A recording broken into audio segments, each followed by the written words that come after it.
vais enregistrer ça, comme ça, ceux qui ne sont pas là auront la possibilité, s'ils ont envie de faire du bien, de rattraper. Ok? Ok, qu'est-ce qu'on avait vu la semaine dernière? Je résume rapidement. On avait vu que une pression, c'est une force qui s'exerce sur une certaine surface, donc c'est une force divisée par une surface. La force est en newton, la surface est en mètres carrés. L'unité, c'est donc des newtons par mètre carré, qu'on appelle des pascals. Ok, ça c'était la définition de base de la force. Et puis après, on avait déterminé ce qu'on appelle la pression partielle, c'est-à-dire la pression qui est exercée par un liquide dans un récipient. Donc on prend un récipient. Dans ce récipient, il y a une certaine hauteur H de liquide. Et puis, on se demande quelle est la pression qui va s'exercer sur le fond du récipient. Alors, on avait vu que la force qui s'exerce vers le bas, c'est évidemment la force de pesanteur de la masse de liquide. Okay? Donc, on a une force de pesanteur qui est masse fois G, qui s'exerce vers le bas. La masse, on avait vu qu'on pouvait l'exprimer à l'aide de la masse volumique. La masse, c'est la masse volumique du liquide fois le volume. Et si on écrit la masse de cette manière, ça nous permet de caractériser le liquide par sa masse volumique. C'est beaucoup plus intéressant de mettre la masse volumique, parce qu'elle sera la même pour un même liquide, que de mettre ici la masse. Donc la masse du liquide par le volume, c'est une formulation qui est beaucoup plus intéressante que de mettre simplement la masse. Alors maintenant, si on calcule la pression au fond de ce récipient, c'est donc la force sur la surface. La force, on a dit que c'était la force de pesanteur. Cette force, on a dit qu'on l'écrivait comme ρ liquide fois V pour la masse fois G. Et puis, ça, c'est divisé par la surface. Okay? Et si maintenant on regarde ici dans ce quotient, on a le volume divisé par la surface. Mais le volume, c'est la surface fois la hauteur, divisé par la surface. La surface s'élimine et il nous reste donc ici simplement la hauteur.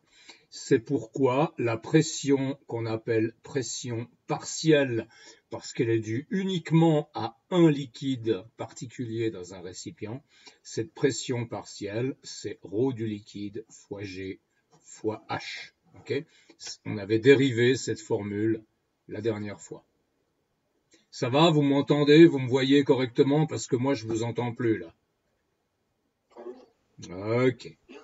Il n'y en a pas un qui veut laisser son micro ouvert, non? Bref. Pourquoi non? J'ai besoin d'avoir une classe. J'ai besoin d'avoir une classe devant moi. Et puis, on avait vu aussi que la pression totale, vous vous souvenez de ce que c'était la pression totale? Hein? Allô, allô? Non. La pression totale, c'est la pression partielle due à un liquide plus la pression atmosphérique. Et la pression atmosphérique, alors pourquoi est-ce qu'on fait ça comme ça? Parce que si on a un liquide dans un récipient, il y a évidemment ici la pression partielle de ce liquide qui s'applique, mais en plus, on a la pression atmosphérique qui agit partout, parce que c'est la pression de l'air qui est autour de nous. Okay? Alors la pression qui agit comme ça sur les côtés, elle s'annule entre les deux côtés, donc ça joue pas de rôle. Par contre, la pression qui s'exerce ici à la surface du liquide, elle va s'ajouter à la pression partielle pour donner au fond du récipient une pression totale qui est la pression partielle plus la pression atmosphérique. Okay? Et puis la pression atmosphérique, on avait fait le calcul, c'est rien d'autre que la pression causée par le poids de l'air qui se trouve au-dessus de nous. On est sur une planète, il y a une gravitation. À cause de cette force de gravitation, l'atmosphère, elle tient autour de la Terre. La gravitation retient l'air de l'atmosphère. Mais évidemment, cet air, il a une certaine masse et donc il va appuyer sur nous avec une certaine force et donc ça va donner la pression qu'on appelle la pression atmosphérique. Alors il y a Brigitte qui est floue. Ah là là, ces caméras automatiques. Bon, voilà. OK? Donc ça, c'est ce qu'on avait vu la semaine dernière. Et puis pour la pression atmosphérique,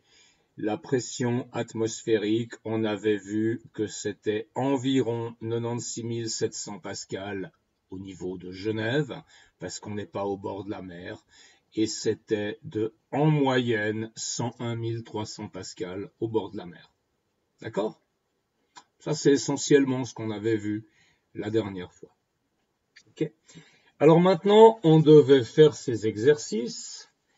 Et c'était donc ce que je vous avais donné, les exercices 2.9 et 2.10, où le 2.9 est plutôt un exercice de réflexion qu'un exercice de calcul.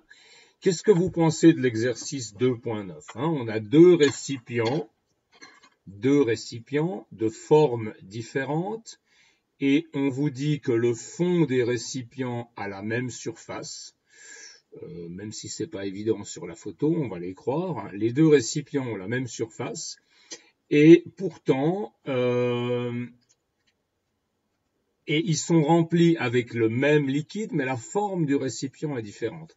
Qu'est-ce que vous pensez de la pression en bas de ces deux récipients? Est-ce qu'elle va être la même ou pas? Qu'est-ce que vous en pensez? Ça va être la même. Et pourquoi ça va être la même? C'est juste que ça va être la même. Mais pourquoi est-ce que tu penses que ça va être la même?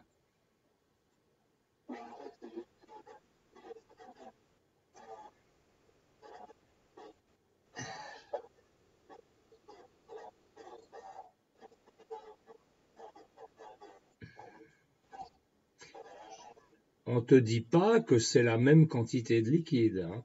On te dit que les fonds ont des surfaces de même air. Okay? Ils sont remplis avec un même liquide jusqu'à une même hauteur au-dessus de leur fond.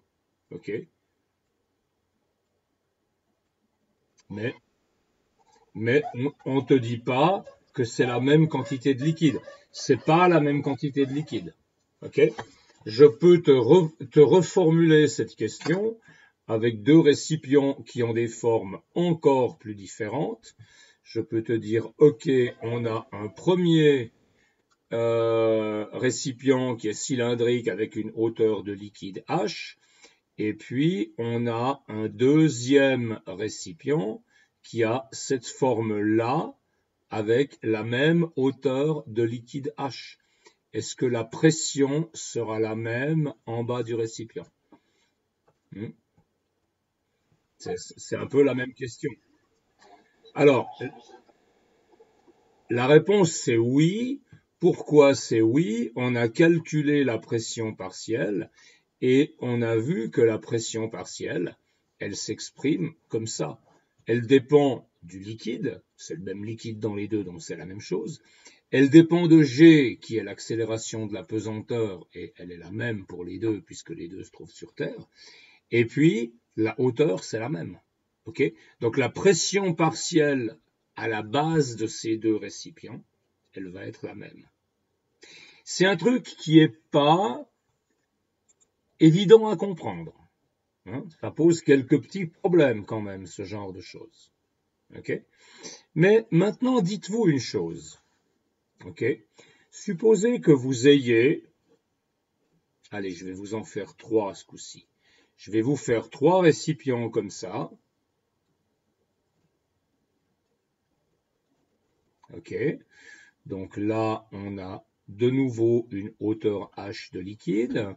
Et puis ici, je vais vous en faire encore un. Voilà. Et ici, on a aussi la même hauteur de liquide.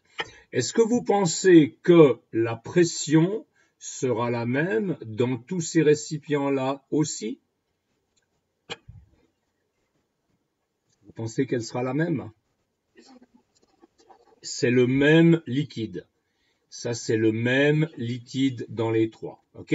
Donc, d'après ce qu'on a dit, la pression, elle devrait être la même au fond des trois récipients. Ce qui est un peu étonnant, mais c'est comme ça. Si vous ne croyez pas à ce que je vous dis, parce que c'est vrai qu'intuitivement, c'est pas évident.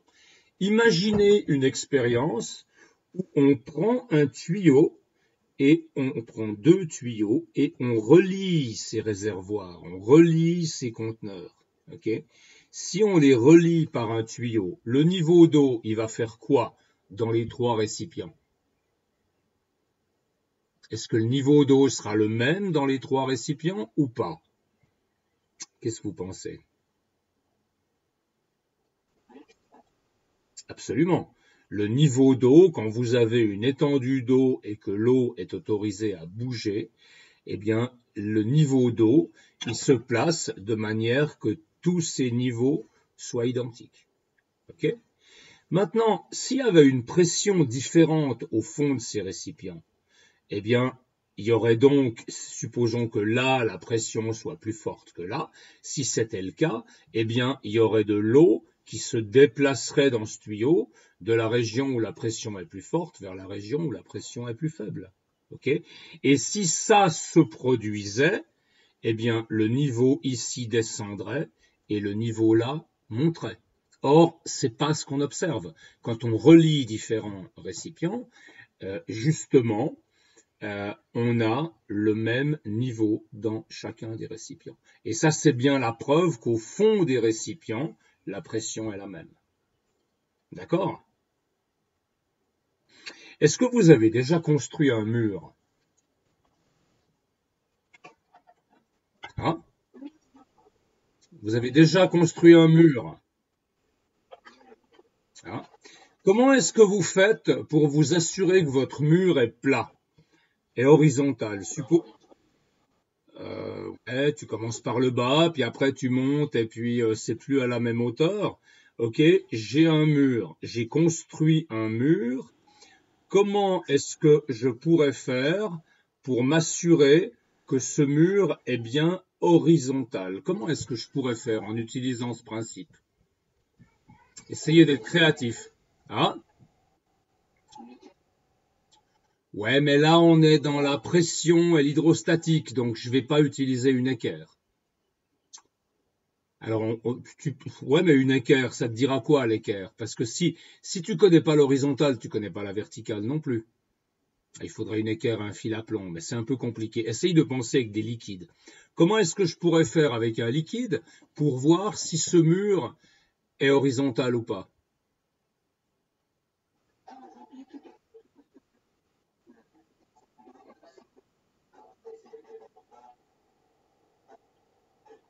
Oui, mais c'est un peu compliqué ton histoire. Ça veut dire que, par exemple, il faudrait mettre tout le mur dans un récipient.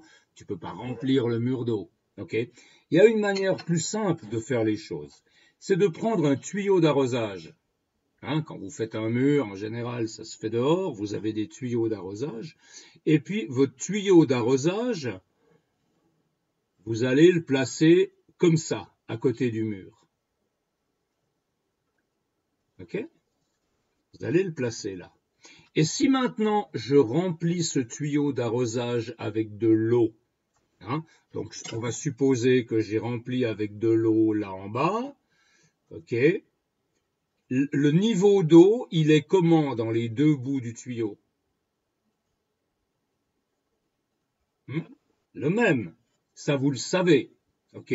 Donc quelque part, vous savez que la pression est la même, quelle que soit la forme du récipient. Donc là, je vais faire monter le niveau d'eau jusqu'au niveau du mur. Disons que ce côté-là du mur, c'est le côté de référence. Eh bien, de l'autre côté, le niveau d'eau va monter exactement jusqu'à la même hauteur que ici. Et donc ça vous permet de dire facilement si votre mur est horizontal ou pas. Okay? Tout liquide dans un tube vous permet d'avoir un contrôle des niveaux. Okay? Donc, si une fois vous construisez un mur, vous voulez voir s'il est plat, eh bien, vous pouvez utiliser cette méthode qui marche très bien. D'accord? Ok? Et cette méthode-là, elle vous montre quoi? Bah, là, considérez que ça, c'est le fond du réservoir, le fond du récipient. Sur la droite, vous avez une partie du tuyau qui a une forme bizarroïde. Sur la gauche, vous avez le tuyau, l'autre bout du tuyau qui a une forme encore plus bizarroïde. Mais quelle que soit la forme de ces deux bouts de tuyau, on voit que le niveau d'eau est au même niveau dans les deux. Alors, on reparlera de ça plus tard. Je voulais juste attirer votre attention là-dessus. Et puis, si un jour vous voulez devenir maçon, eh ben, ça vous aidera. Mais bon, si vous êtes au collège, c'est peut-être pas pour devenir maçon. Alors, donc c'était l'exercice 2.9.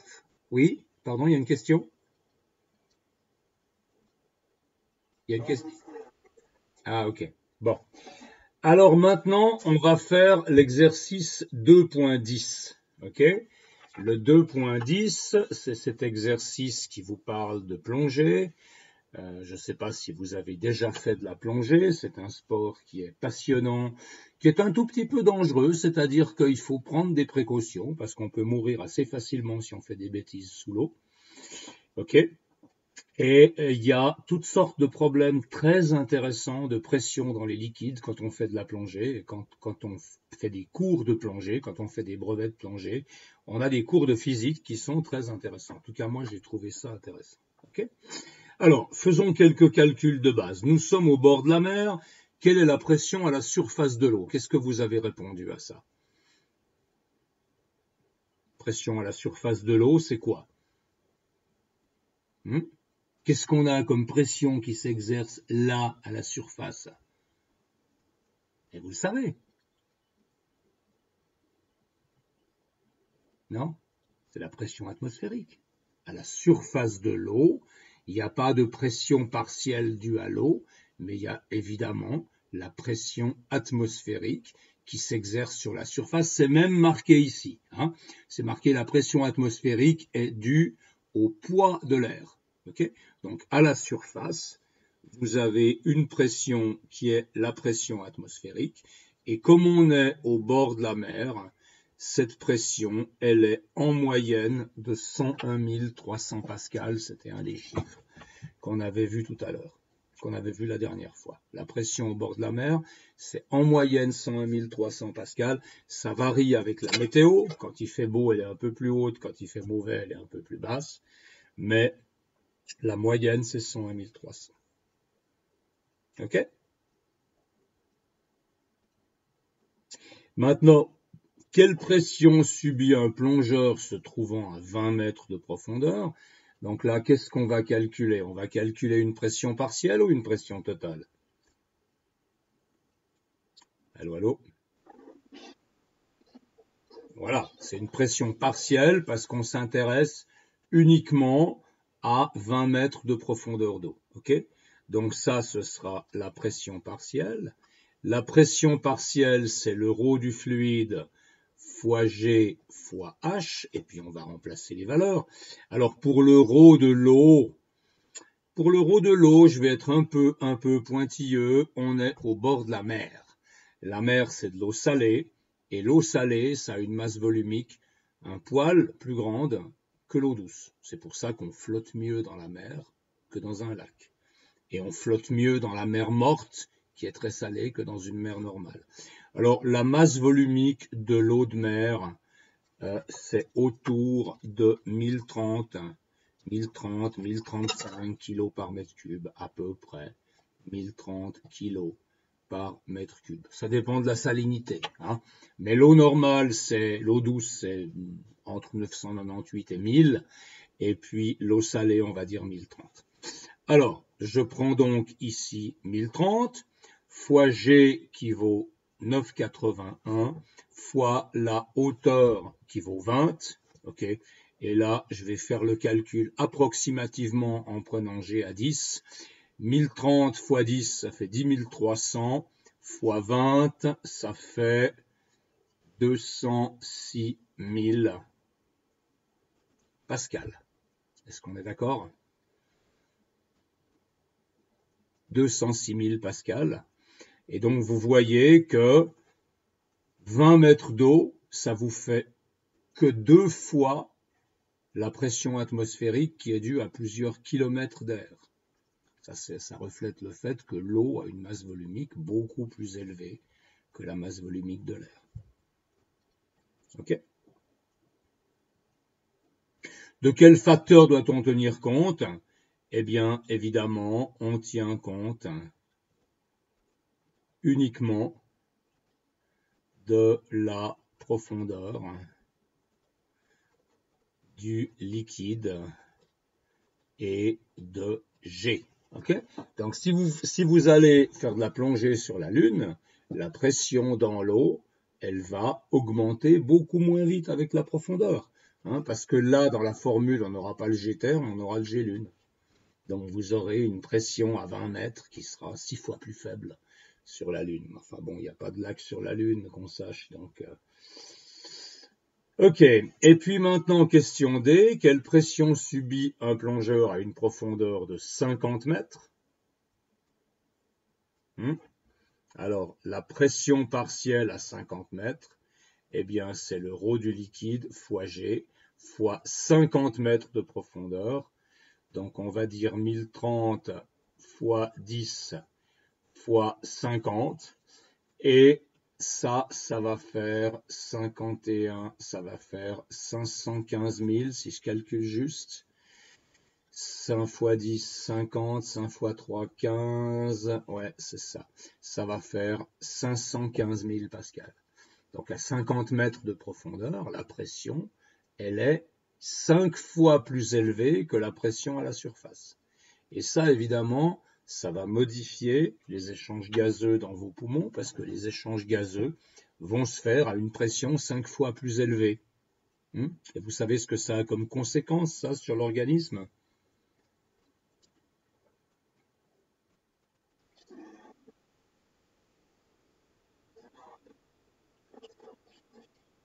Ouais, bah, c'est-à-dire que c'est pas une question d'intuition. Là, si tu l'as jamais appris, c'est difficile de comprendre.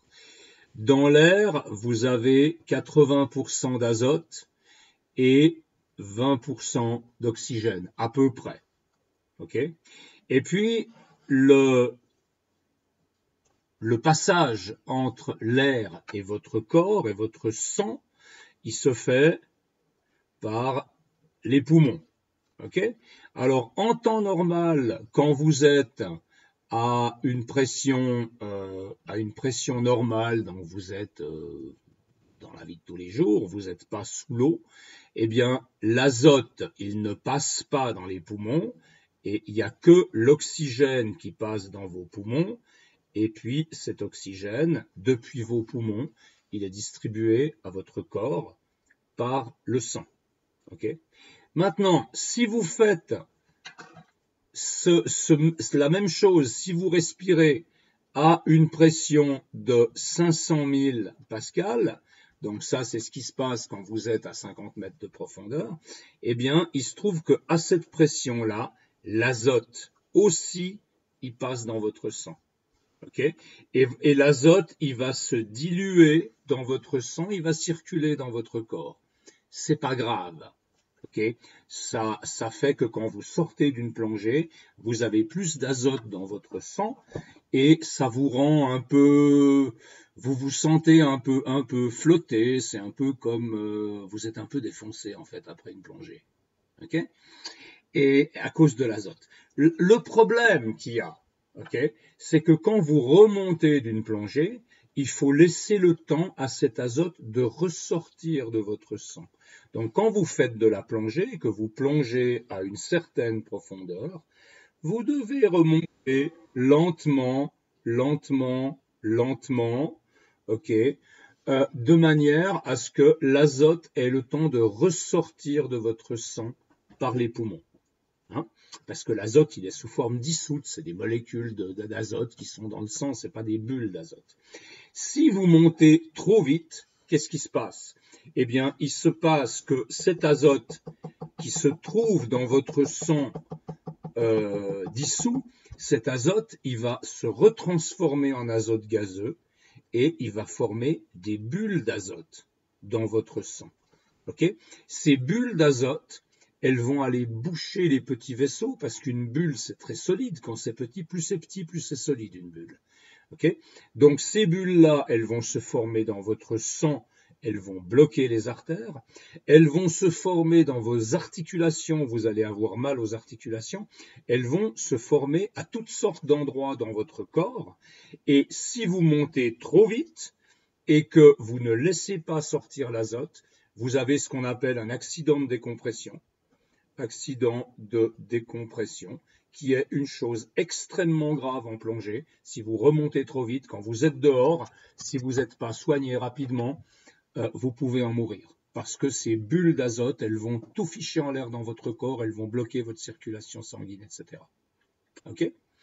Alors, qu'est-ce qu'on fait quand un plongeur a un accident de décompression? Vous pensez qu'on fait quoi? Vous savez ce qu'on fait? Essayez d'imaginer ce qu'on fait. Alors, je vais vous montrer. Vous voyez mon écran là? Quand un plongeur a un accident de décompression, il s'est décompressé trop vite, donc on le recompresse. On le recompresse dans ce qu'on appelle une chambre hyperbare. Une chambre hyperbare, ça veut dire une chambre à haute pression. Voilà, c'est un machin comme ça. Une chambre hyperbare. Ça, c'est suffisamment grand pour mettre un être humain dedans. Ça, c'est une chambre hyperbare portable, gonflable, qui peut tenir la pression. Okay, et donc ça, c'est quelque chose qu'on peut emmener avec soi en plongée. S'il y a un accident, on met le mec dedans. Après, vous avez des chambres hyperbares qui se trouvent dans des hôpitaux. Bon, ça, c'est une gonflable, mais vous en avez dans les hôpitaux qui sont donc, elles, fixes. Et puis, on prend le gars, le plongeur, on le met dedans, on le recomprime à 500 000 pascal, de manière que les bulles d'azote se redissolvent dans le sang. Et puis, une fois que l'azote est redissous, on le décomprime tout lentement sur plusieurs heures, voire plusieurs jours. D'accord? Vous voulez bien ouvrir vos micros un petit peu, s'il vous plaît. Voilà. Donc, faites attention si vous faites de la plongée. Il y a une règle d'or, c'est on ne remonte jamais vite. Ok, c'est maximum 10 mètres par minute si je me souviens bien. Et puis, si vous faites des plongées très longues, donc vous avez beaucoup d'azote dans le sang, vous devez pratiquer avant de sortir de l'eau ce qu'on appelle des paliers de décompression, c'est-à-dire que vous devez attendre plusieurs minutes, voire peut-être même des heures, selon la durée de votre plongée. Vous devez attendre à 10 mètres ou à 5 mètres de profondeur, le temps que l'azote qui est dans votre sang ressorte par vos poumons. Ok ? Bon, ça, c'est pas le truc le plus grave qui peut vous arriver en plongée. Ça, c'est gérable. Si vous êtes à côté d'un bon hôpital, on vous met dans une chambre hyperbare, vous allez vous en sortir, même si vous remontez trop vite. Mais si vous remontez vraiment trop vite, supposons que vous soyez à 50 mètres, vous voyez un requin. Hein, vous voyez un requin là qui veut vous manger. Okay, et vous avez très très peur et vous montez d'un coup sans vider vos poumons, eh bien, qu'est-ce qui va se passer? Vos poumons vont exploser et là, vous êtes mort. Hein? Pourquoi? Parce que à la pression à 50 mètres, vos poumons, ils contiennent de l'air à cette pression-là, à 500 000 pascal. Okay? Donc, en fait, ils contiennent beaucoup plus d'air que ce qui contiendrait à la surface. Et quand vous remontez, vos poumons, ils vont augmenter de volume, et pour finir, ça va vous faire péter la cage thoracique, et là, vous êtes foutu. Alors la plongée, c'est un sport magnifique, mais il faut faire un tout petit peu attention. Ok, allez, on continue, parce que là, si je me mets à parler de plongée, il y en a pour toute la journée. Oui? Oui, j'en ai fait de la plongée, oui. Oui. Ah, j'ai pas fait. Pardon? Ça va si tu le fais en étant bien encadré, bien formé, avec un moniteur, il faut jamais plonger tout seul. Ça se fait pas, ok? Il faut toujours plonger à deux au cas où il y en a un qui a un problème. Si tu es bien encadré, ça va. Si tu n'es pas bien encadré, ça peut être dangereux. Voilà, c'est tout. Mais sinon, c'est magnifique. C'est magnifique. Ce qu'on voit sous l'eau, c'est extraordinaire. Bon, allez. Il faut qu'on continue parce que si je me mets à parler de plongée, après... Pardon? J'ai pas compris. Non. J'ai pas vu de requin. Non, j'ai pas vu de requin. J'ai vu des poissons plus petits. J'ai vu un barracuda une fois. Ça, c'est pas gentil, les barracudas, mais bon, il est passé. Bon, hein, non, j'ai fait de la plongée en Sardaigne essentiellement. J'ai pas fait de la plongée dans des coins très, très exotiques. Je suis pas allé aux Maldives ou des choses comme ça. Bon, allez. Ah, si, c'est là que j'ai commencé, bien sûr, dans le lac Léman à Versoix. Comme tout le monde. À Hermance, je veux dire. Comme tout le monde. Non, Hermance, pas Versoix, Hermance. Mais bon, le lac, c'est le lac. Donc à Hermance, quand on descend, il y a un endroit, il y a une barque qui a coulé vers 20 mètres. Il y a une espèce de vieille barque. Vers 25 mètres, il y a une chiotte. Et quelqu'un qui a jeté des toilettes là en bas. Donc ça se visite, il y a la chiotte.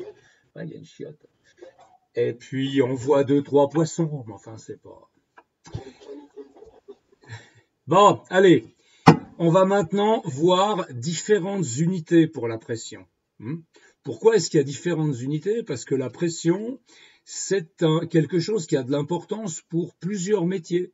Ça a par exemple de l'importance pour les pompiers, ça a de l'importance pour les météorologues, ça a de l'importance pour toutes sortes de gens, et ces différents groupes professionnels ont parfois adopté des unités qui leur étaient pratiques, qui ne sont pas forcément pratiques aux autres.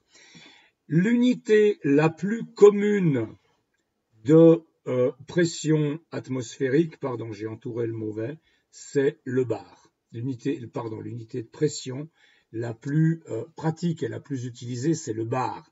Alors le bar, c'est pas ce que vous pensez, c'est pas là où vous allez boire des coups, c'est pas un poisson non plus, c'est une unité de pression. Ok? Et la définition, c'est que un bar est la même chose que 100 000 pascal. Pourquoi est-ce qu'on fait ça? Parce que le bar, c'est l'unité qui est toute petite. Vous avez vu tout à l'heure que la pression atmosphérique au niveau de la mer, c'est 101 300, donc c'est proche de 100 000. Vous avez vu qu'à sous 20 mètres d'eau, on était à 200 000 bars, donc 10 mètres d'eau, c'est à peu près un bar. C'est une unité qui est très utile et il y a beaucoup de pressions qui sont données en bars. Par exemple, vous connaissez la pression de gonflage des pneus d'une voiture. Vous avez déjà gonflé les pneus de la voiture de vos parents. Ok. La pression d'un pneu, c'est entre 2,5 et 3 bars à peu près. À peu près.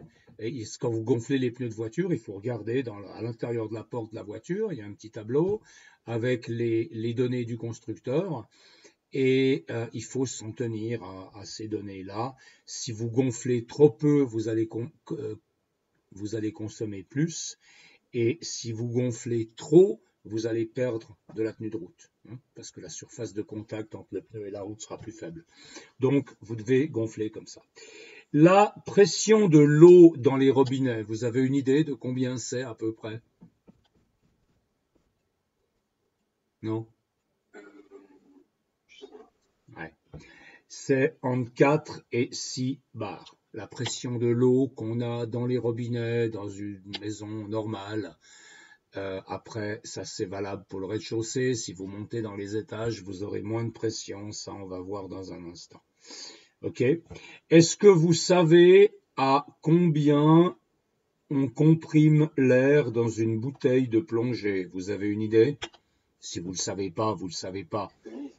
Non, une bouteille de plongée, c'est 250 bars. Ok? Donc ça contient 250 fois plus d'air que le volume de la bouteille, parce que cet air, vous l'avez comprimé 250 fois. Okay, donc, si vous avez une bouteille de plongée qui fait 12 litres de capacité, eh bien, quand vous la gonflez à 250 bars, vous aurez en fait l'équivalent de 12 fois 500 litres d'air, c'est-à-dire 6000 litres d'air. Donc ça, c'est la quantité d'air à pression normale que vous emportez avec vous.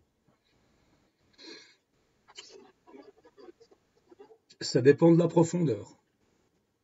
Ça dépend de la profondeur parce que... Ah, il faut que je vous explique encore tout ça. Ok, allez, ici, on va dire que c'est 0 mètre, c'est la surface de l'eau.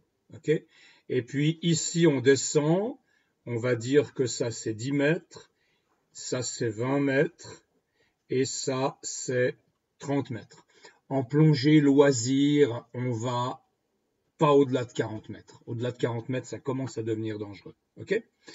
Quand vous êtes à 10 mètres, quelle est la pression partielle dans l'eau?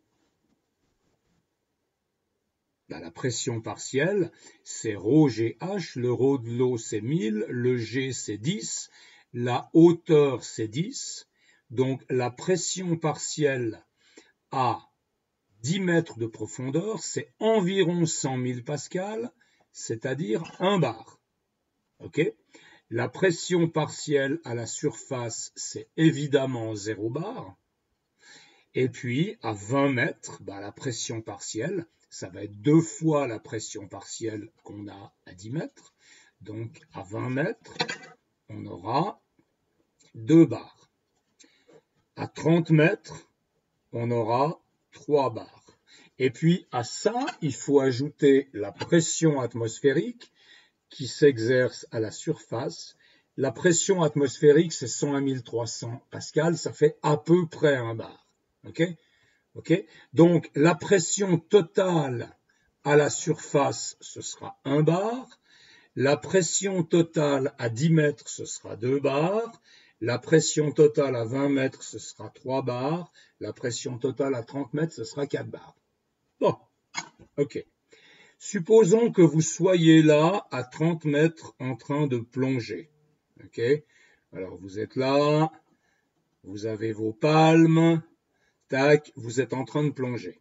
Vous avez un truc dans la bouche, et puis vous avez vos bouteilles derrière. Les bouteilles, elles sont gonflées à 250 bars. Ok ? Vous êtes à 30 mètres. Si vous voulez pouvoir respirer, vous avez besoin que l'air qui arrive dans votre bouche est à la même pression que la pression ambiante. Je ne sais pas si je me fais comprendre, j'ai aucun moyen de savoir comment vous réagissez, mais imaginez, vous êtes en plongée à 30 mètres, sur votre cage thoracique, vous avez 4 barres de pression qui appuient, qui tendent donc à écraser votre cage thoracique. Donc, si vous voulez pouvoir rentrer de l'air dans votre cage thoracique, cet air doit être aussi à une pression de 4 barres. Vous comprenez? Et donc, vous avez un appareil ici qu'on appelle le détendeur, c'est le truc que vous mettez dans la bouche. Le boulot de cet appareil-là, c'est de vous donner de l'air à la même pression que la pression de l'eau à l'endroit où vous vous trouvez. Donc cet appareil, c'est un appareil mécanique qui sent la pression et qui vous donne de l'air à la même pression. Hein, si la pression externe est de 4 bars, vous recevez de l'air à 3 bars, il n'y a aucun moyen de l'aspirer dans vos poumons. 1 bar, c'est énorme pour un être humain. Okay? Donc le détendeur là, il vous donne la pression, l'air à la pression ambiante, et puis vous avez ici un autre appareil qui est fixé sur la bouteille qui lui va vous faire descendre la pression de 250 bars à 15 bars à peu près. Okay? Détendeur primaire, détendeur secondaire. Je vous encourage à faire de la plongée si vous voulez, c'est vraiment un sport génial, mais il ne faut pas y aller comme des pingouins, il faut faire attention. Et il y a un certain nombre de choses qu'il faut savoir. D'autres questions sur la plongée? Grand silence. Bon, ok. Alors, donc, on a cette unité du bar qui est égale à 100 000 pascal, qui est très intéressante. Et puis, on a une autre unité, qui est une vieille unité, qui s'utilisait beaucoup, qui s'utilise moins, c'est l'atmosphère. Alors, une atmosphère, c'est-à-dire une atme, c'est la pression moyenne, c'est défini comme la pression moyenne au niveau de la mer. Donc, c'est 101 300 pascal. OK? À savoir, ça, c'est des choses que vous pouvez apprendre. OK? Maintenant, il y a d'autres gens qui ont défini comme unité le millimètre de mercure. Alors pourquoi le millimètre de mercure? Parce que le mercure, c'est un liquide, c'est un métal qui est liquide, qui a une masse volumique très élevée. Okay, la masse volumique du mercure, c'est 13 600 kg par mètre cube, alors que l'eau, c'est 1000. Okay, donc le mercure est un liquide qui est 13,6 fois plus dense que l'eau, plus lourd que l'eau. Alors on a utilisé le mercure pour faire des baromètres, on verra plus tard dans le cours comment fonctionne le baromètre. Mais le baromètre, les anciens baromètres à mercure, c'était une colonne de mercure, et puis on mesurait la hauteur de la colonne de mercure pour avoir la pression atmosphérique, et donc on mesurait le nombre de millimètres de mercure qu'on avait.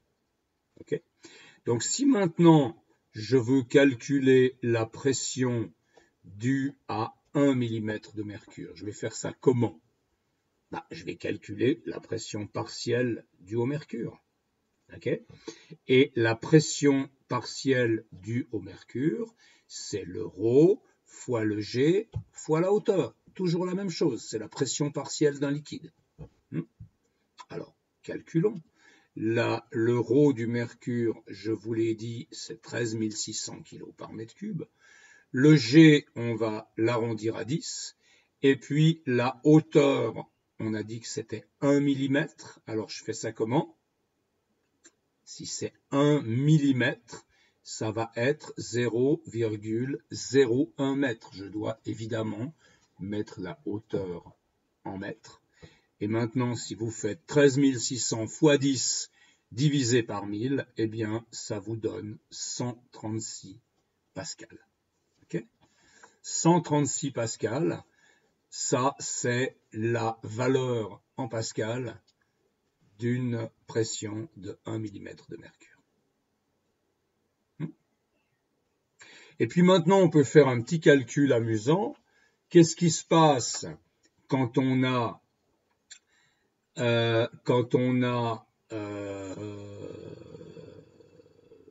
760 mm de mercure, okay, la pression de 760 mm de mercure, on la calcule comment? Alors, on a 13 600 fois G fois une hauteur de 7600 mm, c'est-à-dire 760 mm, pardon, c'est-à-dire 0,76 mètres.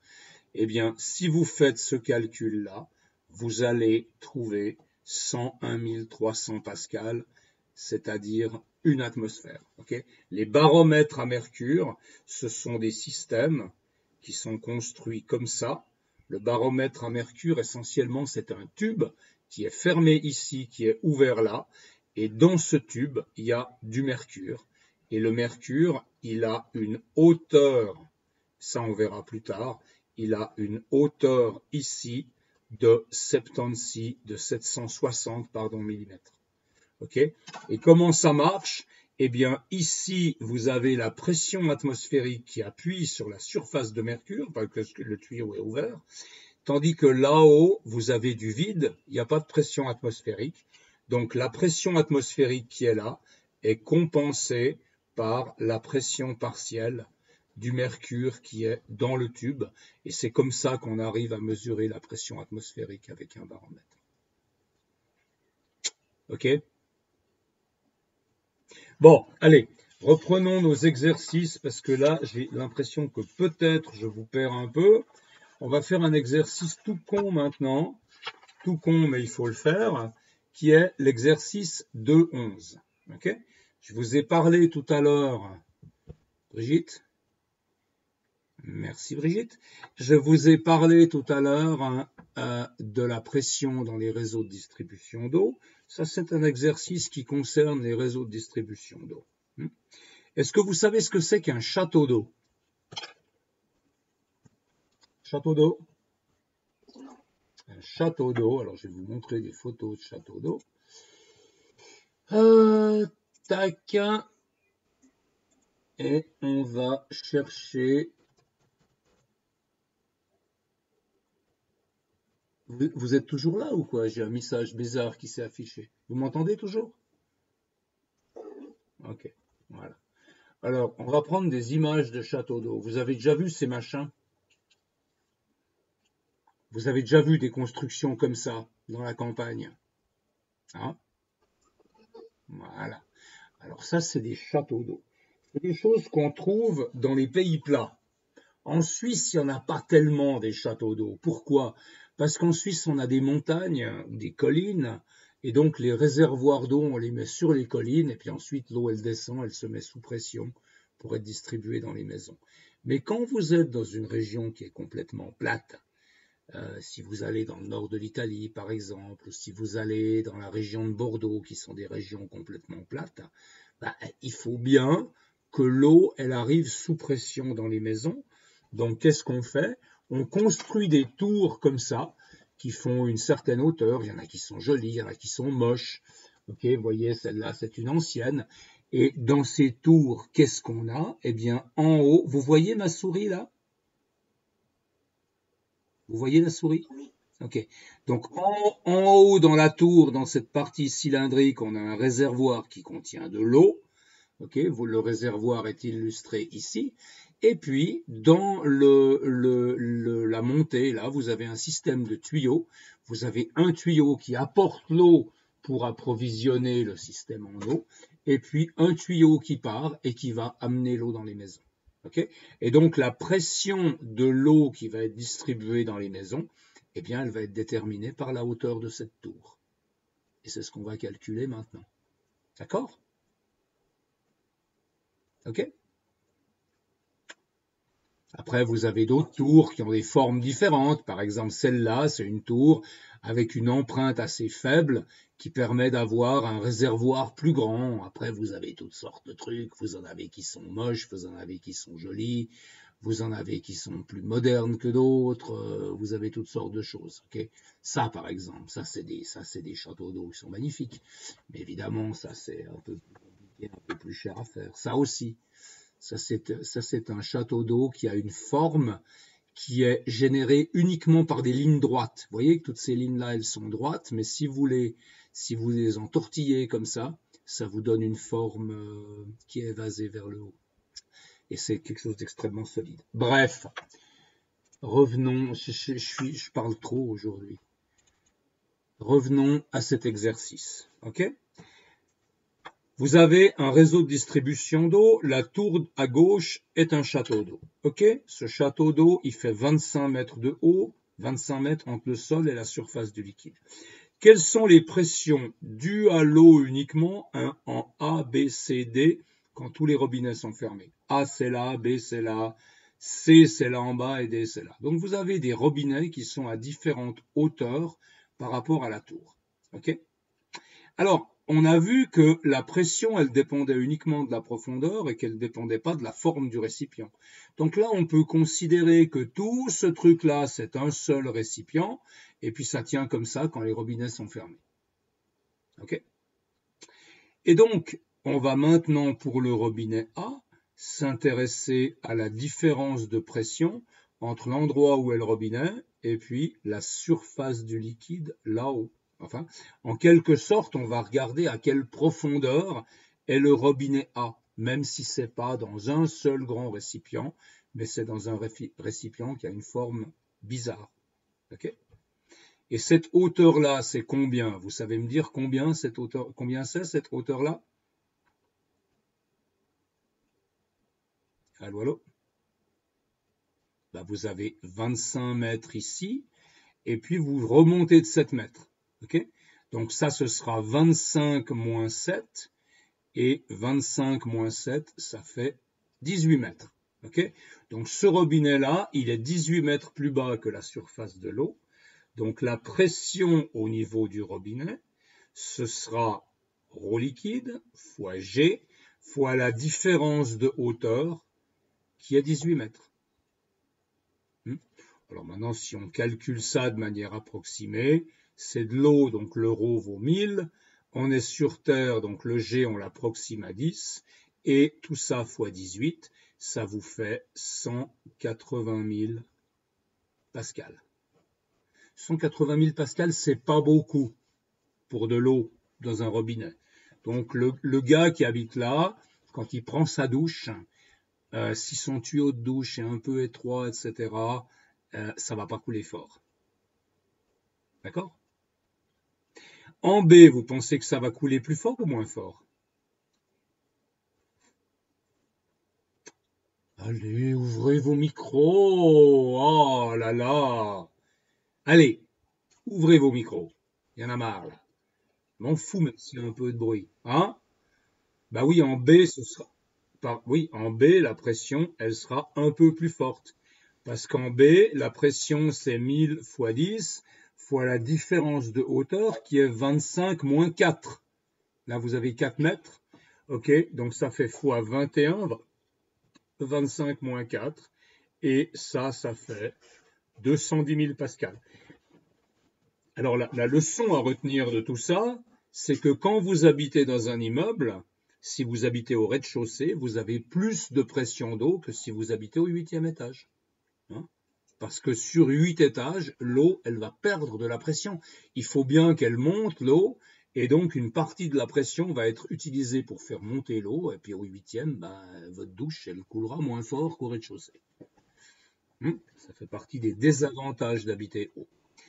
Maintenant, au point C, qu'est-ce qu'elle pourrait être la pression au point C? On a vu qu'elle était plus élevée en B qu'en A, donc en C, elle sera encore plus élevée, on imagine bien. Hein? Et le point C, il se trouve où? Il se trouve 25 mètres plus 1 mètre plus bas que la surface du réservoir, parce que là, vous voyez, vous avez 1 mètre. Ça, c'est le tuyau qui est enterré. OK? Donc, la pression au point C, c'est 1000 fois 10 fois 26, 25 plus 1, et ça vous fait du 260 000 pascal. OK? Et puis le pauvre gars qui habite ici, dans la maison sur la colline avec son robinet D, eh bien, la pression au point D, c'est quoi? C'est 1000 fois 10 fois combien, vous pouvez me dire? Allô, allô? C'est combien la pression? Bah, il faut regarder quelle est la hauteur.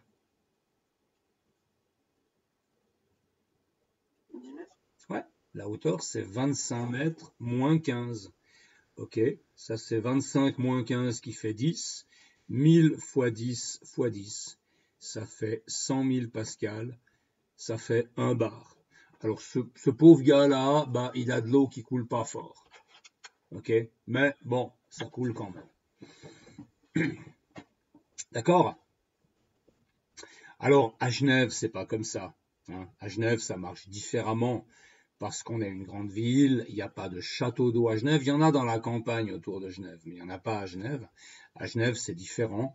Vous avez une station de pompage qui est au pont de la machine, et là, vous avez des pompes qui mettent l'eau sous pression, et cette eau est ensuite distribuée à toute la ville de Genève. C'est pas un château d'eau à Genève. Okay. Voilà. OK. Maintenant, on va regarder une autre chose. C'est un exercice sur une expérience historique qui a été fait par Blaise Pascal. Blaise Pascal, c'est un scientifique et un philosophe. Je ne sais pas si vous avez déjà parlé de Blaise Pascal au cours de français. Il a fait le pari de Pascal. Enfin, il a fait des tas de trucs qui, de mon point de vue, sont pas très intéressants, mais bon, il est connu pour ça. Et ce monsieur Pascal, il a beaucoup travaillé sur la pression et il a fait une expérience qui a beaucoup étonné les gens, et c'était bien son but.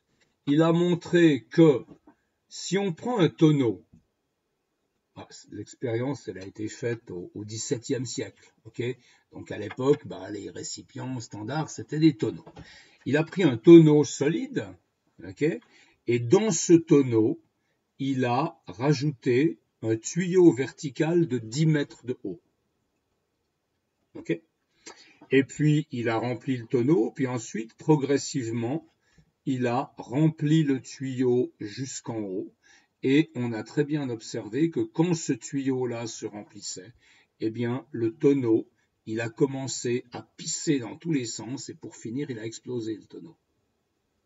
Okay, avec une toute petite quantité d'eau qui est dans ce tuyau-là. Okay, et donc, cette expérience, elle a été faite pour montrer aux gens qui avaient de la peine à le croire, et c'est vrai que c'est difficile, que la pression dans le tonneau, elle est la même si vous ajoutez ici une colonne de la même épaisseur que le tonneau, rempli d'eau, ou si vous ajoutez simplement une colonne fine remplie d'eau. Okay, ça veut dire que si vous prenez un récipient, que vous attachez à ce récipient un tuyau de 10 mètres de long, que vous le mettez verticalement et que vous remplissez le tuyau d'eau, eh bien la pression dans votre récipient sera tellement forte que, en principe, votre récipient, il va péter. D'accord? Alors, vous pouvez regarder sur Internet, Pascal a construit un système spécial pour ça. Ok, je vais là taper tonneau de Pascal et puis on va voir les illustrations qu'on trouve. Voilà, vous avez ce genre d'illustration là à droite qui vous montre à quoi ça ressemblait à l'époque. Ok, donc vous voyez le tonneau qui est là, vous voyez le tuyau vertical, et puis ici vous avez le gaillard debout sur son échelle qui verse du liquide dans le tuyau. D'accord? Ok? Et puis là, une illustration qui vous montre que quand vous remplissez votre tonneau, eh bien, le tonneau, il commence à pisser de tous les côtés, ce qui indique que la pression est très élevée. Ok? Alors, on va faire 2-3 calculs pour ce tonneau. Ok? Et alors, d'abord, expliquer l'expérience. Bon, ben ça, je viens de le faire. Ok? Donc, alors, notons-le. Cette expérience démontre que la pression partielle ne dépend que de la hauteur de liquide et pas de la forme du récipient. Ok? C'est ça que ça veut dire. Ah, pardon, je me suis pas remis en mode présentation de ma feuille, donc je vais le refaire. Voilà. Donc là, j'ai écrit un texte. Cette expérience démontre que la pression partielle ne dépend que de la hauteur de liquide et pas de la forme du récipient. Ok? En quoi est-ce qu'elle peut sembler paradoxale? Ben, ça pourrait être un de vous qui me dit en quoi est-ce qu'elle peut sembler paradoxale. Qu'est-ce que vous en pensez? Paradoxal, ça veut dire contradictoire, en gros. Hein? Vous pensez quoi? Vous pensez pas? L'eau, pourquoi tu veux qu'elle sorte par le haut? Pour qu'elle sorte par le haut, non, ce qui est contradictoire, c'est qu'en ajoutant une toute petite quantité d'eau, tu peux faire augmenter énormément la pression. Tu vois, le tuyau, là, il peut être très fin, ton tuyau. Même s'il est fin, si tu prends un tuyau d'1 cm², 10 mètres de long, tu vas peut-être mettre, je sais pas, 1 litre dedans, et puis ça va te générer une pression énorme au niveau du tonneau. Ok? Donc, avec peu d'eau dans le tuyau,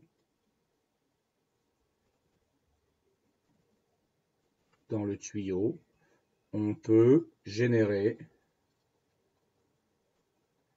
une pression très importante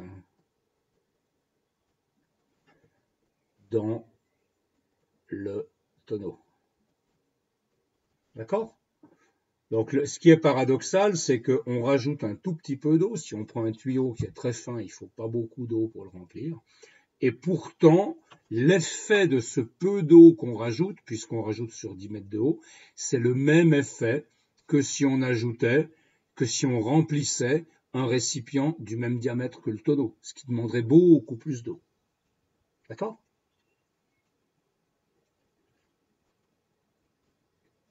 Et puis maintenant, on a un petit calcul à faire, et il faut que je vous explique un peu ce que tout ça veut dire. On vous dit, considérons une portion de douve. Alors déjà, est-ce que vous savez ce que c'est une douve? Hein? C'est quoi une douve de tonneau? Une douve de tonneau, c'est une de ces planches-là. Okay? Les planches de tonneau, on appelle ça des douves. Puis en fait, ce n'est pas des planches parce qu'elles ont une forme un peu comme ça. Hein? Pour que le tonneau il soit plus fin en haut et en bas. Ils ont une forme un peu comme ça, puis ensuite on fait des cerclages en métal. On fait un cerclage avec un métal très chaud, et puis ce métal, en refroidissant, il se resserre et il tient les douves ensemble. Et puis ensuite, le tonneau, il est étanche quand on met du liquide dedans, parce que le bois gonfle, et donc il n'y a plus d'espace entre les douves. Alors, on vous dit maintenant de considérer une surface de 10 cm sur 10 cm au milieu d'une de ces douves. Considérons une portion de douve ayant la forme d'un carré de centre haut et de 10 cm de côté. C'est donc ce que j'ai dessiné en rouge ici. Et on aimerait calculer la force exercée par l'eau sur cette portion de douve quand la hauteur de l'eau dans le tube passe de 0,5 à 10 mètres. Alors, il faut faire les deux calculs. Okay? Il faut calculer la pression sur ce morceau de douve quand on a 0,5 mètre d'eau dans le tuyau. Alors, 0,5 mètre d'eau dans le tuyau, on va dire que ça fait ça. OK? Et puis, comme je n'ai pas envie de m'embêter pendant 3 heures, et de toute façon, c'est une approximation, on va dire que la distance entre le tuyau et le centre du tonneau, c'est aussi de 50 cm. Donc, on va dire que la distance totale ici, entre l'endroit où on veut calculer la pression et la surface de l'eau, on va dire que c'est 1 mètre. Comme ça, ça devient plus simple. Okay? Alors, la pression sur ce morceau de douve, c'est quoi? C'est ρ de l'eau fois G fois la hauteur. Le ρ de l'eau, ça n'a pas changé depuis tout à l'heure, c'est 1000. Le G, ça n'a pas changé non plus, c'est environ 10. La hauteur, c'est 1. 1000 fois 10, ça fait 10 000 pascal ou 0,1 bar. D'accord? Ça va, ça?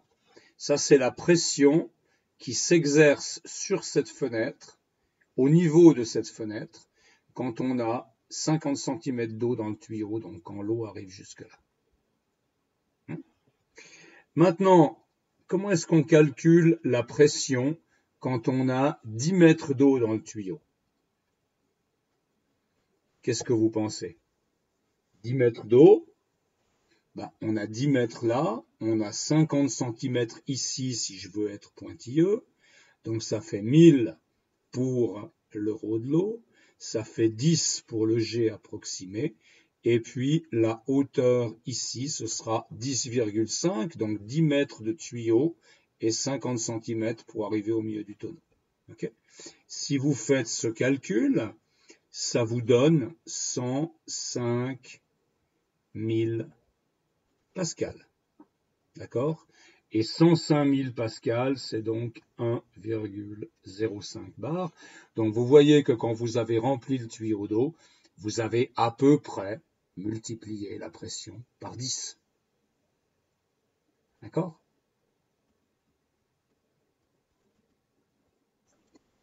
Mais là, on a calculé la pression et dans l'exercice, on vous demande la force. Donc on aimerait savoir maintenant quelle est la force qui s'exerce vers l'extérieur sur ce bout de douve. Alors comment est-ce que vous trouvez la force à partir de la pression? Hein? Vous savez que la pression, c'est une force divisée par une surface. Okay? Ça veut donc dire que la force, elle est donnée par la pression fois la surface. D'accord? Oui.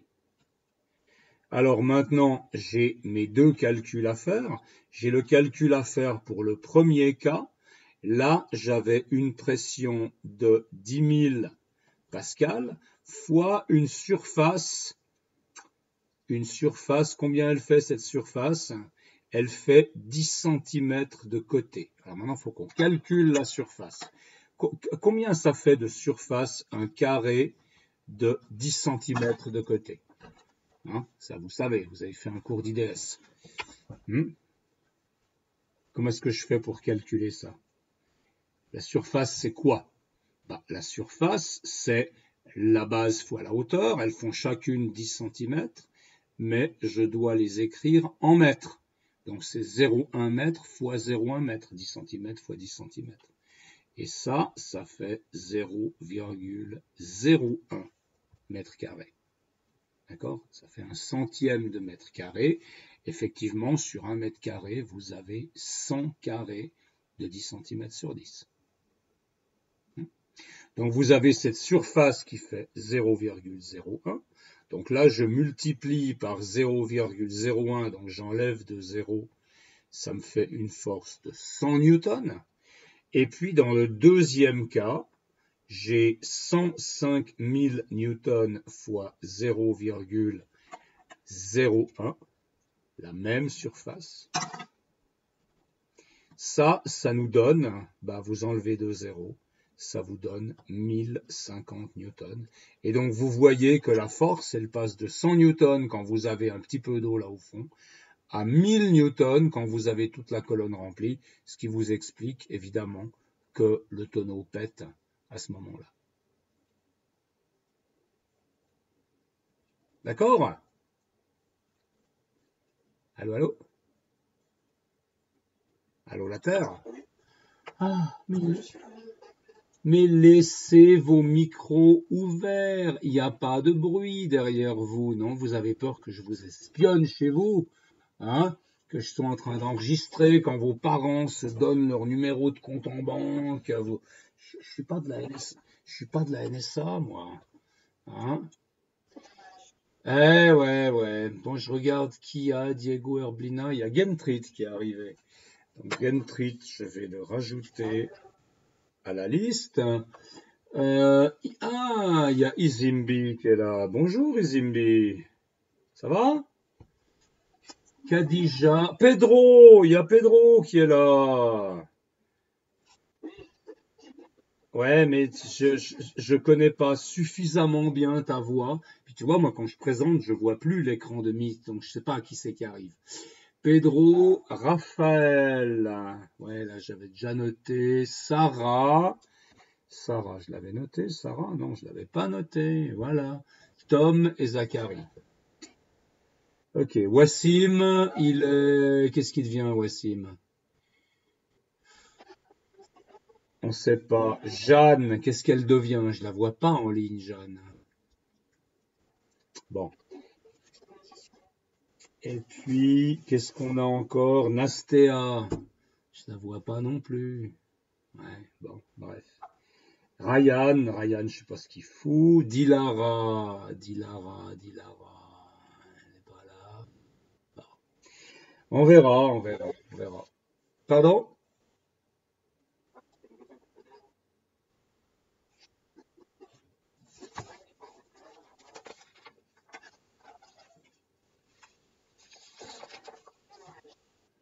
C'est vrai qu'il porte quoi? C'est vrai qu'il porte quoi? Hein?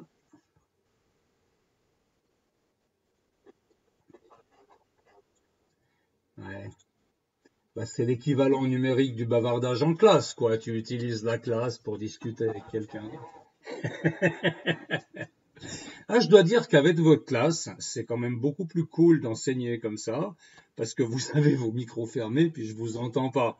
Quand vous êtes en classe, ok. Alors écoutez, là, aujourd'hui, on a fait ce que je voulais faire, hein. Bien que j'ai parlé un peu de plongée, si vous avez encore des questions sur la plongée, j'y réponds volontiers. Ok. Pardon? Ouais, j'essaye de faire la même chose que ce que j'ai fait avec l'autre classe, et puis ben, j'ai fait la même chose que ce que j'ai fait avec l'autre classe, donc c'est bon. Avec l'autre classe, j'ai parlé aussi, mais un peu d'autre chose. Bon. Euh, alors, je vous propose, ce qu'on peut faire maintenant, c'est de faire l'exercice 2.13. Ok? Vous essayez de réfléchir, c'est pas des calculs, c'est de la réflexion, et c'est un vrai ou faux en fait. Ok? Alors, essayez de le faire, hein, ou alors on le fait un par un. Mais j'aimerais bien que vous me donniez votre opinion.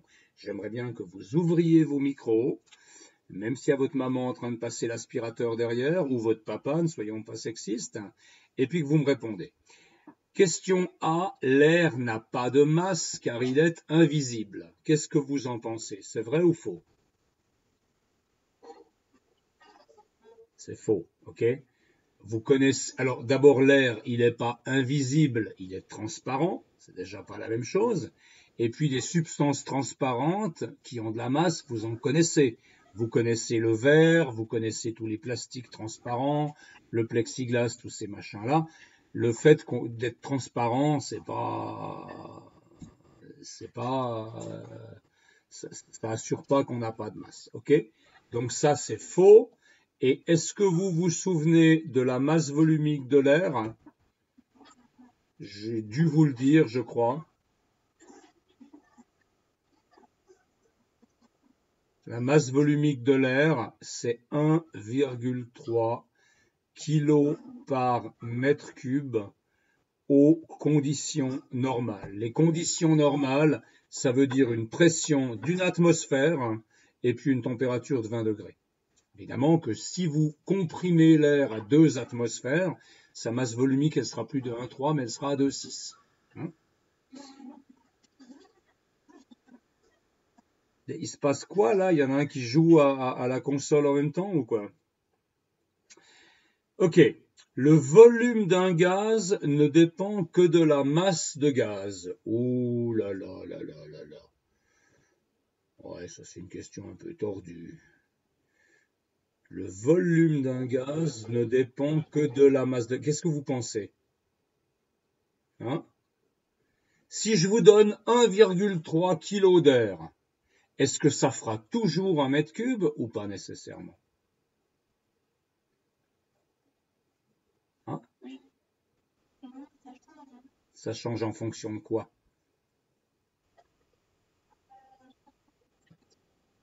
Non? On est en train de faire un cours sur quoi là? Sur la pression. Sur la pression. Ok? Alors maintenant, imaginez que vous avez une seringue. Attendez, il faut que j'arrive à dessiner une seringue encore. Imaginez que vous avez une seringue. Là, il y a le piston de la seringue. Et imaginez que c'est une énorme seringue et que là, vous avez 1 mètre cube d'air. Ok? Ça pèse face à une masse de 1,3 kg. Ok. Maintenant, je prends cette gigantesque seringue et j'appuie sur le piston. Je ferme la seringue complètement, enfin je ne la ferme pas complètement, mais disons que je comprime l'air dans un volume beaucoup plus faible. Est-ce que ça va changer la masse? Ça va changer la masse d'air si je comprime l'air dans un volume plus faible? Non, parce que la masse d'air, elle est donnée par la quantité de matière, c'est la quantité de molécules d'air fois la masse d'une molécule d'air. Donc la masse, ça restera 1,3 kg, mais le volume, là, il a été divisé par 2 ou 3, disons. Okay? Donc la pression a augmenté, la masse est la même. Okay?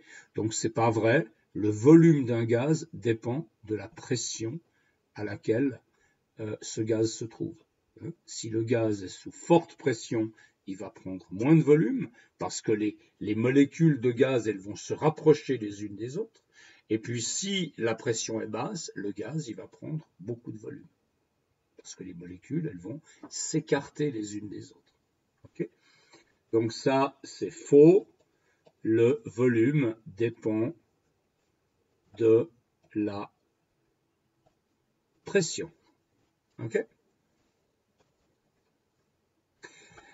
Question C, avec un manomètre, on peut mesurer la masse d'un gaz. Alors évidemment, un manomètre, il faudrait déjà que vous sachiez ce que c'est. Un manomètre, c'est un appareil de mesure de la pression. Okay? Le manomètre, vous pouvez aller sur un site, on va faire un truc rigolo. On va aller sur un site qui s'appelle ManoMano. Ça n'a rien à voir avec les manomètres, mais ils en ont des manomètres. Okay? Alors, je ne sais pas pourquoi ça m'a mis sur l'interface de mon routeur. Des fois, ça me fait ça. manomano.fr. Elle est juste l'adresse. Voilà. manomano.fr, c'est un des gros magasins en ligne sur France pour de l'outillage. Alors, si maintenant je cherche manomètre, et en plus, c'est pas cher, Manomano, hein. Ils ont des bons prix.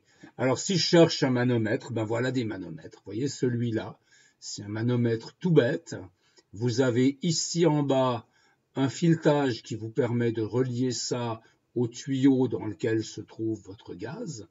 Et puis, vous avez ici l'indication de la pression en barres sur l'échelle noire. Donc, vous avez 1 bar, non, vous avez 2 bars, 4 bars, 6 bars, 8 bars, 10 bars. Ça, c'est un manomètre qui est typiquement pour mesurer la pression de l'eau dans un circuit d'eau potable. Et puis, vous avez une autre unité qui est le psi. Et je ne me souviens pas de la définition du psi, je suis désolé. Et puis, de toute façon, on ne l'utilise pas. OK? Ça coûte 4,45 € et ça a une note de 4,5 sur 5. C'est le baromètre standard. OK? C'est tout à fait standard. Après, vous avez évidemment d'autres appareils, mais enfin, ça ressemble toujours un peu, quoi. Okay. Pardon? Oh, mais j'en ai plein qui traînent à la cave, tu sais, parce qu'à une époque, je m'amusais avec ces choses-là. Pardon? Vous voulez voir ma cave, mais je ne vais pas descendre à la cave avec mon ordinateur. Là, vous avez un autre type de manomètre. Ça, c'est typiquement le manomètre que vous utilisez pour les pneus de voiture. En général, il vient avec un tuyau, c'est ce que vous trouvez dans les stations-service. Ça, c'est ce que vous trouvez dans les stations-service. Vous voyez, ça, c'est typiquement le genre de manomètre que vous avez en station-service, avec au bout du tuyau une valve qui s'attache, qui est faite pour s'attacher sur la valve d'un pneu de voiture ou de VTT. Et puis, vous avez un tuyau. Là, vous avez le manomètre. Et ici, vous avez une poignée qui vous permet d'ouvrir ou de fermer l'arrivée d'air. Et là, c'est l'arrivée d'air qui vient, l'arrivée d'air comprimé qui vient du compresseur. Donc, tout ça, c'est des manomètres. Okay? Un manomètre, c'est un appareil qui mesure la pression. Okay? Vous en avez peut-être même qui sont électroniques, hein, pour les geeks. Bon, c'est pas rapide. Hein. Bon, bref, c'est égal. Non, il n'est pas numérique. Il est plus cher, ça c'est du bon, ça c'est du manomètre allemand, ça. Hein. Bon, allez, je vais arrêter de dire des bêtises. Donc, avec un manomètre, qu'est-ce qu'on mesure? Eh bien, on mesure la pression. Hein. Là, donc, c'est faux, c'est non, on mesure la pression. Mais on vient de voir que une même masse pouvait être à différentes pressions. Et donc, un manomètre, ça ne vous permet pas de mesurer la masse d'un gaz si vous ne connaissez pas le volume. Question D. La valeur de la pression atmosphérique est voisine de 1000 HPA. What the hell could that be, HPA? C'est quoi des HPA? Vous pensez quoi? Souvenez-vous du cours d'IDS. Convainquez-moi que je n'ai pas donné ce cours pour rien. C'est quoi des HPA? H, ça veut dire quoi? Allô? Hecto. Voilà. Ça, c'est des hectopascals. OK? Alors, un hectopascal, c'est 100 pascal. Donc, 1000 hectopascals, ça fait combien de pascal, hein? Si j'écris 1000 HPA, ça fait combien? Le H, ça fait 100. 1000 fois 100, ça fait 100 000. Et donc, ça fait 100 000 pascal. OK? Et ça, effectivement, c'est une valeur qui est proche de la pression atmosphérique. Ça fait un bar. OK? Donc, l'hectopascal, c'est une autre unité ou un multiple d'une unité qui est utilisé notamment dans la météo marine. Météo marine, météo aérienne, on utilise l'hectopascal pour les mesures de pression. Les gaz comme les liquides sont incompressibles. Est-ce que vous pensez que les gaz sont incompressibles? C'est-à-dire qu'on ne peut pas les comprimer? On peut les comprimer, donc ça c'est clairement faux. On vient de discuter la compression des gaz là. Le baromètre est un manomètre adapté à la mesure de la pression atmosphérique. Ça vous semble correct ou pas? Un manomètre, c'est un appareil qui mesure la pression. Un baromètre, c'est quoi un baromètre? Hein, c'est ce que vous mettez dans votre salon pour voir quelle est la pression atmosphérique, puis ça vous donne une tendance. Si la pression est basse, ça veut dire qu'il va faire mauvais. Si la pression est élevée, ça veut dire qu'il va faire beau. Okay? Et des baromètres, si vous voulez en voir, eh bien, on va ici. Alors, je ne sais pas si Mano a des baromètres. Ça m'étonnerait un petit peu. Ah ouais, ils ont des baromètres Mano. Mais alors, c'est des baromètres digitaux, par exemple. OK. Ou alors, ce modèle-là, qui est un baromètre analogique à l'ancienne. Et puis en général, vous avez trois instruments. Vous avez un instrument qui mesure la température, vous avez un instrument qui mesure l'hygrométrie, donc l'humidité de l'air, et un instrument qui mesure la pression. Okay? Et ça, c'est un baromètre. Alors, est-ce qu'un baromètre mesure la pression? Oui, donc c'est un manomètre. Et puis, il mesure un type de pression particulier qui est la pression atmosphérique. Donc, cette dernière phrase est vrai. Un baromètre, c'est un manomètre qui mesure la pression atmosphérique. Voilà, sur ce, j'ai fait maintenant plus long que ce que je voulais, donc je vais vous laisser. Je vous demande de faire un devoir pour la semaine prochaine, c'est-à-dire le 12 mai, cet exercice 2-4, qui est un exercice sur la pression atmosphérique, et c'est un exercice qui vous fait analyser et lire ce graphique de la pression atmosphérique en fonction de l'altitude. Okay? Et puis la semaine prochaine, on commencera le principe de Pascal avec les histoires de vases communicants, etc. Ok? Vous avez encore des questions? C'est bon? Ça va?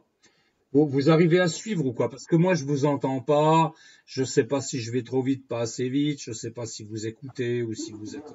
Ça va? Ok, d'accord. Alors, je vais mettre la vidéo en ligne au cas où vous voudriez la regarder de nouveau. Et puis, eh ben, à la prochaine fois. Hein? Au revoir, bonne fin de journée. Au revoir.